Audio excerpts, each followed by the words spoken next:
Hello family, वापस आ चुके हैं हम लोग द सुसाइड स्क्वाड के एक और न्यू एपिसोड के साथ। तो अगर आप लोग को वीडियो अच्छा लगता है, वीडियो को लाइक कर देना। चैनल में पहली बार आए हो तो चैनल को सब्सक्राइब कर देना और कमेंट में अपनी राय जरूर से ज़रूर बताना। तो एक इंपॉर्टेंट बात है कि ये जो एपिसोड होने वाला है द सुसाइड स्क्वाड का लास्ट एपिसोड हो सकता है, क्योंकि इसके बाद इस सीरीज़ की एपिसोड्स रिलीज नहीं हुए, जो कि वीकली या 10 दिन या 7 या 10 दिन में रिलीज होता है एक चैप्टर। तो वो जब चैप्टर निकलेगा तो मैं उसे एक्सप्लेन कर दूंगा। तब तक के लिए मैं कोई और नेक्स्ट सीरीज स्टार्ट कर दूंगा। तो आइए एपिसोड को स्टार्ट करते हैं। तो एपिसोड स्टार्टिंग में वहाँ पे जवान का एक क्लोन होता है, जो कि बहुत सारे क्लोन होते हैं अलग अलग टाइम लाइन से। वो लोग बंदे उससे यानी जवान से पूछते हैं कि आखिर तुम हो कौन। जवान उन सब की तरफ देखता है, बोलता है ये आखिर है क्या। और यहीं पे हमें बताया जाता है कि एक 7th गेट है जिसका नाम सेल्फ हेल्प होता है। वहाँ पे दिखाते हैं जवान के अलग अलग टाइम लाइन से सारे बंदे वहाँ पे आ जाते हैं। जवान सोचता है आखिर यहाँ पे चल क्या रहा है। ये सारे के सारे बंदे जो भी ये सारे के सारे मैं हूँ, मतलब जवान ही है, लेकिन अलग अलग टाइम लाइन से। साथ ही वो काफ़ी ज़्यादा हैरान हो जाता है, क्योंकि वो जो भी बंदे वहाँ पे उसके सामने होते हैं सब के सब स्टेप टेक्निक को यूज़ करने के लिए तैयार हो जाते हैं। जवान देखता बोलता है ये सब तो स्टेप की टेक्निक है, ये लोग तो मेरे से उस समय के टाइम से आए जिस समय मुझे स्टेप नहीं आता था। जवान भी अपनी तलवार को सामने करते उन सबके सामने स्टेप करने के लिए तैयार हो जाता है। बोलता है कि ये भी जो भी मेरे सामने बंदे हैं ये सब के सब बिल्कुल मेरे जैसा है, मतलब सेम टेक्निक को यूज करने वाले हैं, लेकिन फिर भी ये लोग उस स्किल को यूज नहीं कर सकते जिसको मैं यूज कर सकता। इसलिए मुझे लगता है कि यहाँ पे मेरे पास और कोई चारा नहीं बचा, इन सब पे अटैक करके इन सबको यहाँ पे हराना होगा। जाऊँगा। साथ ही वो काफ़ी रफ्तार के साथ आगे बढ़ता है, उन सब पे अटैक कर देता है। एक जोरदार स्टेप सामने वाला बंदा भी जवान के ऊपर करता है, लेकिन वो स्टेप इतना मतलब कारगर नहीं होता, उसके स्टेप में कोई पावर नहीं था। जवान बोलता है हाँ मैंने जैसे एक्सपेक्ट किया था ये बिल्कुल वैसा ही, ये बस थ्रस्ट को यूज कर सकते हैं, स्टेप को यूज कर सकते हैं, लेकिन उसके अंदर ये एनर्जी को नहीं डाल सकते। जवान फिर अपनी एनर्जी को यूज करते हुए उन सबको मारना स्टार्ट कर देते हैं, लेकिन जैसे वो एक बंदे को मारता है उसके कमर पे, तो उसके कमर से धुआं निकलना स्टार्ट हो जाता है। ये देखिए जवान भी शौक हो जाता है, बोलता है कि इसके अंदर से ये धुआं किस चीज़ का था, आखिर ये सब बने किस चीज़ से है। अगर ऐसा नहीं हुआ तो मुझे लगता है कि इन सब के अंदर से जो धुआं निकल रहा था, स्मोक निकल रहा था, वो कोई नॉर्मल स्मोक नहीं था। लेकिन तभी उसके पीछे से एक और बंदा आ जाता है। जवान पीछे की तरफ मुड़ के काफ़ी रफ्तार के साथ देखता है और उस बंदे को एक स्टेप में मार देता है। फिर वो बंदा जो होता है, एक और बंदा जो था हवा से उड़ते हुए नीचे आता है, जवान के ऊपर अटैक आगे बढ़ता है, जवान के सामने जाके खड़ा हो जाता है। बोलता है कि रुक जाओ, आखिर तुम हो कौन। साथ ही वो जवान जो था उसके ऊपर भी अटैक कर देता है और उसके खोपड़ी को भी उड़ा देता है, लेकिन उसका खोपड़ी भी एक बहुत सारा धुआं बन जाता है और जवान पे अटैक करने लगता है। जवान अभी भी वहाँ खड़ा होता है, लेकिन तभी उसे किसी की आवाज़ सुनाई देती है जो कि जवान जवान बोल रहा होता है। जवान को अपनी पिछली लाइफ मतलब पास्ट लाइफ जो होती है यहाँ पे गेट इस जो टावर ऑफ नाइटमेयर होता है उसमें आने से पहले से उस ज़िंदगी की याद आने लगती है उसे। सामने एक बंदा होता है जो इसके हाथ में वेपन होता है, बंदूक होता है। वो बंदा बोल रहा था मुझे माफ़ करना। जवान बोलता है ये तो सारे मेरी मेमोरीज है, मेरी मेमोरीज जो कि मुझे इस टावर के अंदर आने के पहले जो भी मेरे साथ हुआ था ये सब है। वो बंदा उसके सामने आता बोलता है जवान मुझे माफ़ करना, लेकिन मैं काफ़ी ज़्यादा मेहनत करने के बाद भी ये सब नहीं कर सकता। अगर तुम मेरी जगह होते तुम समझ सकते कि मेरे साथ क्या हुआ, लेकिन फिर भी जो कि तुमने मेरे इतनी ज़्यादा मदद की उस सब के लिए बहुत ज़्यादा शुक्रिया। साथ ही वो बंदूक को अपनी गर्दन के पास लगाता है और खुद को मार देता है। जवान वहीं पे चिल्ला रहा होता है, लेकिन फिर भी उसके बाद वो बताता है कि ये सारे लोग जो भी यहाँ पे मरे हैं वो सबको यहाँ पे बहुत ज़्यादा हैरास किया गया था, बहुत ज़्यादा परेशान किया गया था, और इस वजह से ये लोग सारे जितने भी आते उन सब ने सुसाइड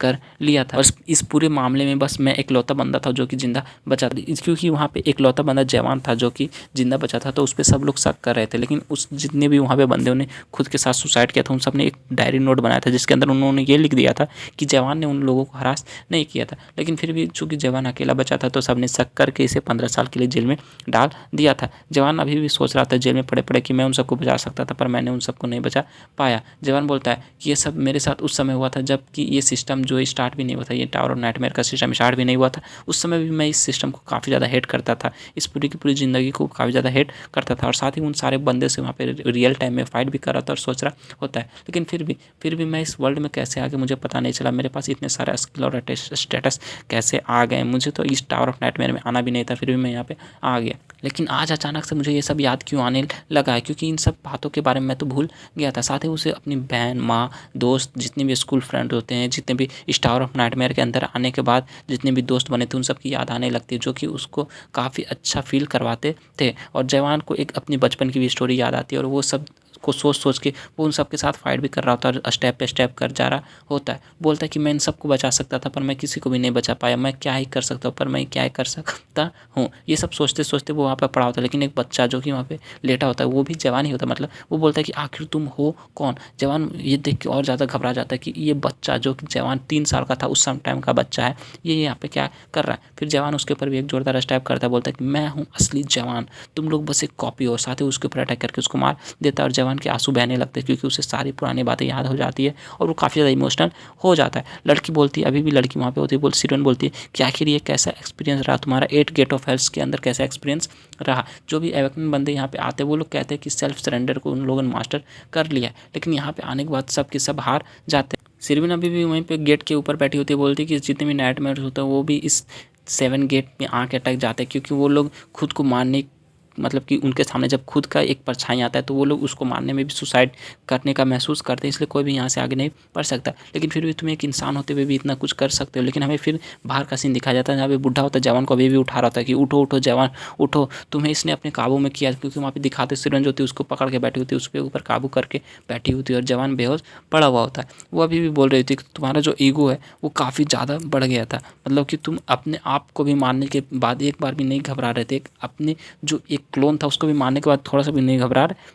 जवान अपने होश को संभालना स्टार्ट कर देता, बोलता था लेकिन ये जगह कुछ अजीब है। उस गेट के अंदर से अभी भी आवाज़ आ रही थी, तुम कौन हो, खुद को पहचानो। ये एक ऐसी जगह है जहाँ पे हमें खुद को मारना पड़ता है आगे बढ़ने के लिए। लेकिन फिर भी जवान जो होता है वो अभी भी उसके आंखों से आंसू निकल रहे होता है और वो बोलता है कि मैं कौन हूँ, मैं आखिर हूँ कौन। साथ ही वो अपनी एनर्जी को बढ़ा रहा होता है और उसे सारी बातें याद आ रही थी जो भी उसने टीम मेंबर्स के साथ की होती है। बोलता था ये जगह बिल्कुल वही है जिससे कि इसका नाम है, ये एक हेल है। साथ ही वो बोलता है कि मेरी बॉडी काफ़ी ज़्यादा हैवी फील हो रही है, मुझे कुछ दिखाई नहीं दे रहा है, पता नहीं यहाँ पे क्या हो रहा है, यहाँ पे क्या हो रहा है। तभी वहाँ पे उसे फिर से कैमान की बातें याद आ रही होती है। कैमान उससे पूछता है कि आखिर अवेकनिंग क्या होता है। बुढ़ा उसे बताता है कि अवेकनिंग एक ऐसा प्रोसेस है जिससे आप पूरी दुनिया के ट्रूथ को देख सकते हैं। एक अवेकनेंट बंदा इस पूरी वर्ल्ड में जो भी जिस चीज़ से ये पार्टिकल से बना उस पार्टिकल को भी देख सकता है। और एडेप्टर जो है वो बस ऊपर की ऊपर जो भी सतह होती है उन सबको देख सकता है, सरफेस वैल्यू को देख सकते हैं। लेकिन एक जो अवेकनर होता है उस पार्टिकल वैल्यू को देख सकता है, उस चीज़ पे वो कंट्रोल कर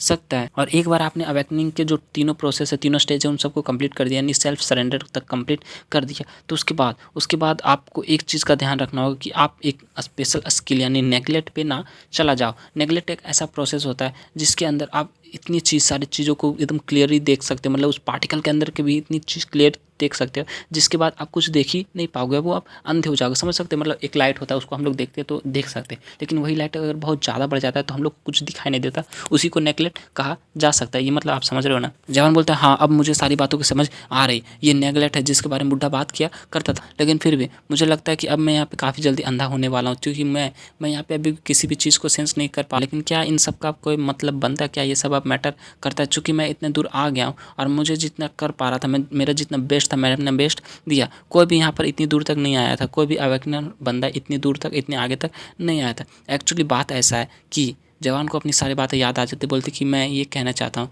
कि मैंने काफ़ी मुश्किल से यहाँ पे जो करना था वो सब कर लिया। साथ ही वहाँ पे दिखाते जवान एक खुले आसमान के नीचे होता है जहाँ पे बहुत सारे तारे टूट के गिर रहे होते हैं। जवान उन सब तारों को देख रहा होता है और उसे सारी पिछली बातें याद आती है, जैसे वो गर्जन के काशायन से मिला था, कैसे वो मर गया, कैसे उसके दोस्तों के साथ उसने अच्छा लाइफ बिताया, कैसे वो बुढ़े के साथ रहा, ये सब उसे याद आ रहा होता है और वो काफ़ी अच्छा फील करना स्टार्ट कर देता है। जवान बोलता है आखिर मैं हूँ कौन, मुझे ये समझना होगा। साथ ही वो अपने तलवार को पकड़ता है और वो जितने भी तारे होते हैं उन सबको जोड़ना स्टार्ट कर देता है। बोलता है कि मुझे नहीं पता कि मैं कौन हूँ, लेकिन फिर भी चूँकि मैं यहाँ तक आ चुका हूँ और मैं यहाँ पर आने के बाद भी मेरी जितनी भी मेमोरीज थी वो सब मुझे याद है। 2000 साल तक मैंने इस स्टेप को मास्टर करने में बिता दिया, स्टेप में को प्रैक्टिस करने में बिता दिया, फिर भी मैं यहाँ पे जिंदा खड़ा हूँ। इसका मतलब बस यही है। वो सारे तारे को जोड़ देता है, बोलता है कि ये जो कनेक्शन है, ये मेमोरीज का काउंटलेस कनेक्शन जो मेरे दिमाग में चल रहा है, इसका मतलब तो मैं अभी भी एक जिंदा हूँ, मैं हूँ। जवान बोलता है ये मैं हूँ जवान और मैं इन सबको ख़त्म कर दूंगा। साथ ही वो लड़की काफ़ी ज़्यादा शौक है, बोलती है आखिर यहाँ पे क्या चल रहा है,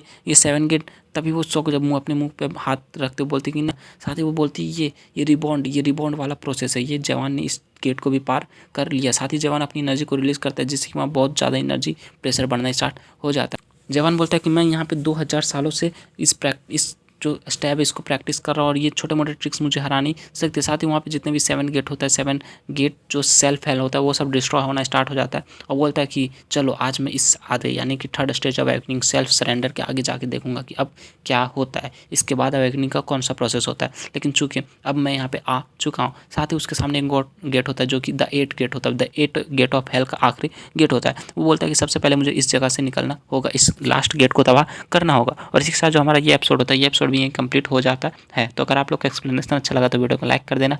और मैं बता दूँ ये एपिसोड यहाँ पे कंप्लीट हो चुका है। जब इसका नेक्स्ट एपिसोड आएगा तो मैं एक्सप्लेन कर दूँगा। तब तक के लिए मैं एक न्यू सीरीज स्टार्ट कर दूँगा। तो मिलते हैं नेक्स्ट वीडियो के साथ। तब तक के लिए bye bye, stay happy, spread love.